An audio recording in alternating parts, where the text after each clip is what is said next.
Vadodara Valmiki marriage bureau સંચાલક તેમજ દ્રષ્ટિ સેવા ટ્રસ્ટ ગોત્રી દ્વારા વડોદરા શહેરમાં બાબા આંબેડકર સર્કલ રેસકોર્સ ખાતે બીજો પસંદગી મેળાનું ખાસ આયોજન કરવામાં આવ્યું, જેમાં તમામ લોકો ઉપસ્થિત રહ્યા અને તેમના દ્વારા ખાસ જણાવવામાં આવ્યું કે આવતા સમયમાં સુરતમાં પણ આ પસંદગી મેળાનું ખાસ આયોજન કરવામાં આવશે। વડોદરા શહેરમાં બાબા આંબેડકર ભવન અલકાપુરી રેસકોર્સ પર બીજો પસંદગી મેળો રાખવામાં આવ્યો, જેમાં તમામ મહેમાન ઉપસ્થિત રહ્યા।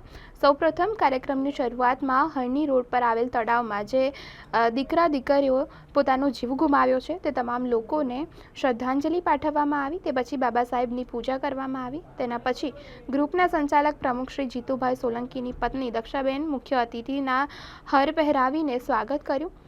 શ્રી અશ્વિનભાઈ સોલંકી સાહેબ તેના પછી પસંદગી પરિચય મેળાનું આયોજન કરવામાં આવ્યું। છોકરા છોકરીઓ જે સંખ્યા 300 જેટલા ફોર્મ ભરાવવામાં આવ્યા। મુખ્ય અતિથિ તરીકે શ્રી અશ્વિનભાઈ સોલંકી, તુષારભાઈ સોલંકી, મગનભાઈ પુરબિયા તમામ લોકો ખાસ ઉપસ્થિત રહ્યા। તેમજ ગ્રુપના સંચાલક પ્રમુખ શ્રી જીતુભાઈ સોલંકી, ઉપપ્રમુખ શ્રી નવનીતભાઈ સોલંકી, ખજાનજી રાહુલભાઈ સોલંકી, મહામંત્રી શ્રી રમેશભાઈ સોલંકી, મંત્રી શ્રી ધીરુભાઈ સાયકલવાળા, મંત્રી શ્રી રાકેશભાઈ સોલંકી, ગ્રુપના વાઇસ એન્કર શ્રી ઠાકોર ભાઈ ડી સોલંકી તમામ લોકો ખાસ ઉપસ્થિત રહ્યા અને કહી શકાય કે આ પસંદગી મેળાનું ખાસ આયોજન કરવામાં આવ્યું અને આવતા સમયમાં સુરતમાં પણ આ પસંદગી મેળો રાખવામાં આવશે તેવી માહિતી પણ તેમના દ્વારા આપવામાં આવી।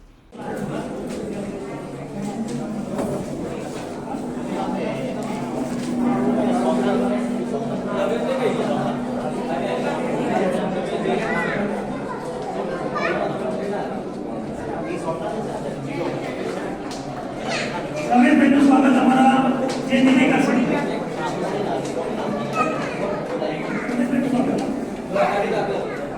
એવા બીજા અતિથિ વિશેષ તરીકે આપણી વચ્ચે ઉપસ્થિત છે અને ઉપસ્થિત છે તેઓને પણ આપણે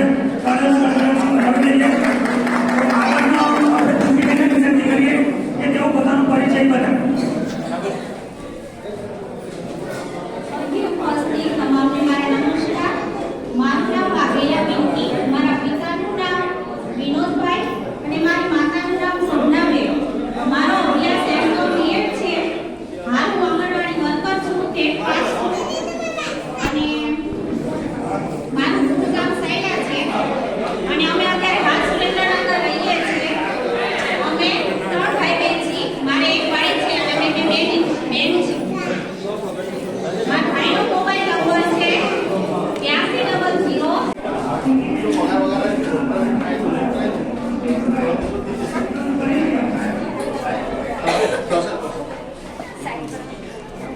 આજે વડોદરા શહેરમાં દ્રષ્ટિ સેવા ટ્રસ્ટ દ્વારા માન્ય પ્રમુખ શ્રી જીતુભાઈ સોલંકીના અધ્યક્ષસ્થાનમાં તેમની ટીમ, સંતો, મહંતો, વડીલો સૌના સાથ સહકારથી જે વાલ્મીકી સમાજનો દ્વિતીય પસંદગી મેળો આંબેડકર હોલ ખાતે યોજવામાં આવ્યો છે।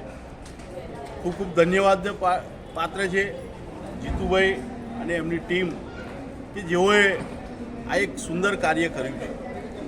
આ સમાજના દીકરા દીકરીઓ જે સારું ભણ્યા ગણ્યા છે એમને સારું પાત્ર મળી રહે, એકબીજાને ઓળખે, એકબીજાને જાણે અને એમના માટે યોગ્ય પાત્ર શોધી અને એમનું કાર્ય થાય એ માટેનો ભગીરથ પ્રયત્ન જીતુભાઈ અને એમની ટીમ દ્વારા થઈ રહ્યો છે। ત્યારે હું એમને ખૂબ ખૂબ અભિનંદન આપું છું અને ભગવાન એમને આવા સારા કાર્યો કરવા માટેની શક્તિ આપે, એમની ટીમ હંમેશા કાર્યરત રહે એમની સાથે એવી શુભેચ્છા પાઠવું।